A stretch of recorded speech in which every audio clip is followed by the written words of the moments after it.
충남 예산에 있는 덕숭산은 산림청이 선정한 100대 명산입니다. 정상의 높이가 495m로 그리 높거나 깊지도 않고 산세가 빼어나지도 않습니다. 그렇다면 왜 덕숭산이 100대 명산으로 꼽혔을까요? 그것은 바로 천년고철 수덕사를 품에 안고 있기 때문입니다.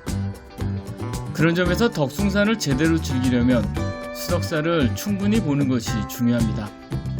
수덕사를 자세히 살펴보고 덕숭산에 오르다 보면 많은 계단을 올라가는 것이 부처님을 만나러 가는 것 같다는 생각이 드는데요. 하지만 수덕사를 생략하고 서둘러서 등산만 한다면 실망하실 수도 있습니다. 드디어 저는 정상에 올라왔습니다. 아주 짧은 시간에 정상까지 와서 기분이 좋은데요. 뒤로 보이는 산이 충남을 대표하는 가야산이라고 합니다. 덕숭산은 보시는 것처럼 그렇게 높은 산은 아닌데요. 하지만 소나무들이 에워싸고 있어서 포근한 느낌을 주는 것 같습니다. 일요일 새벽에 덕숭산을 찾았습니다. 덕숭산 산행은 수덕사에서 시작하는데요. 공기부터 상쾌했습니다. 안녕하세요. 저는 지금 수덕사에 나와 있습니다.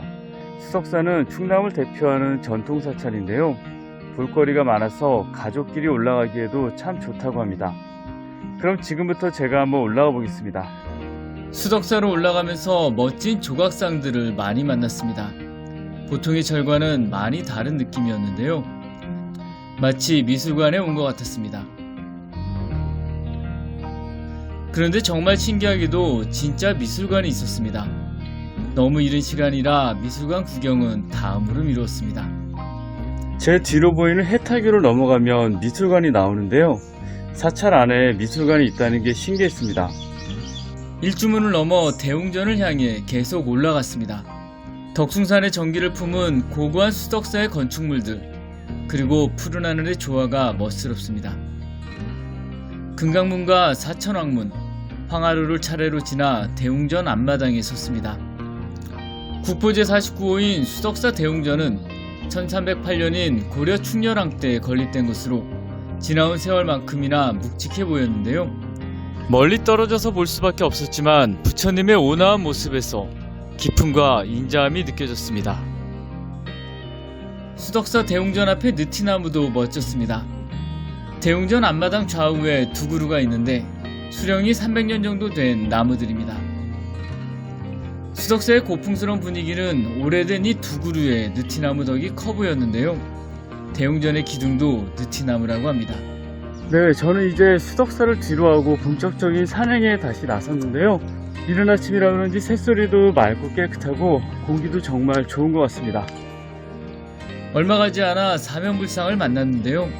어느 쪽을 보아도 부처님의 그윽한 미소를 만날 수 있습니다. 덕숭산 정상으로 올라가는 길은 보시는 것처럼 계단 위로 쭉 올라가야 합니다. 약 1.65km라고 하는데요. 가시는 길에 이처럼 부처님이 앉아 계신 모습을 만날 수 있었습니다. 한참을 더 올라가니 7.5m의 거대한 미륵불입상이 있었습니다. 옆쪽 향운강 마당에 서면 여태 지나온 숲들이 수덕사 전경과 함께 내려다 보였는데요. 수덕사에서 이곳 만공탑까지는 한 500m가 넘는 것 같은데요. 가파른 계단이 계속 이어져서 조금 힘들었습니다.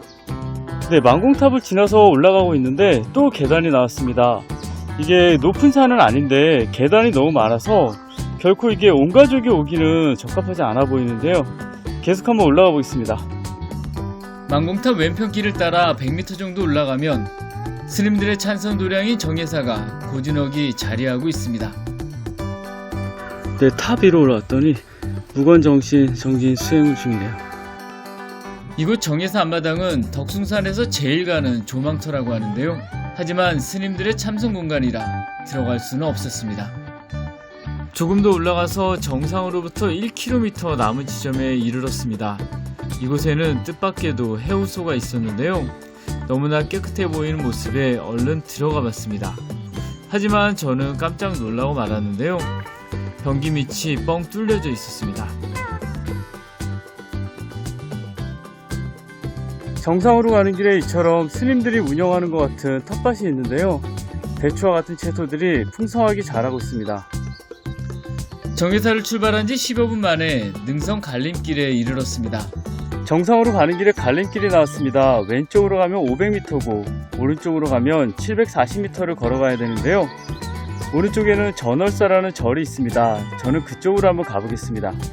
전월사로 가는 길에 처음으로 내리막길이 나왔습니다.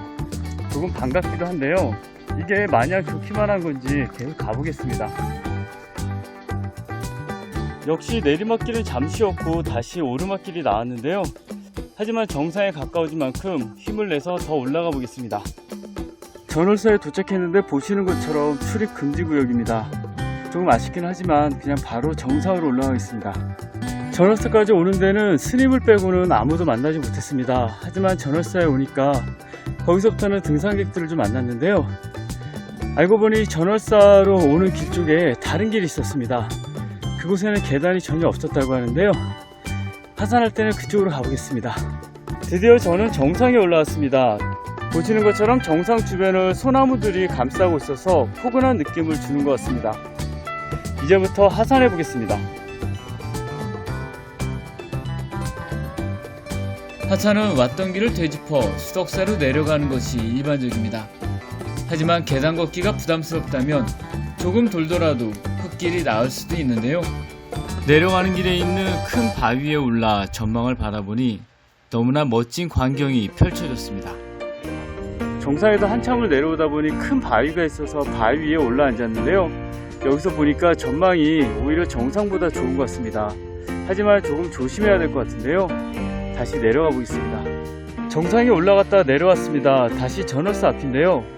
내려갈 때는 산악인들이 주로 다니는 등산 코스로 내려가 보겠습니다. 등산 코스로 내려가는 길은 정상을 등 뒤로 섰을 때 왼쪽 전월사와 오른쪽 수덕사 표지판이 있는 곳에서 가운데 길로 내려가는 겁니다. 보시는 것처럼 산악인이 걸어 올라오는 방향과 일치합니다. 덕순사는 산행만 즐기기에는 아쉬움이 많을 듯 보였습니다. 하지만 수덕사를 자세히 관찰하고 나서 산에 오르면 부처님과 만나는 듯한 기분을 느낄 수 있었는데요.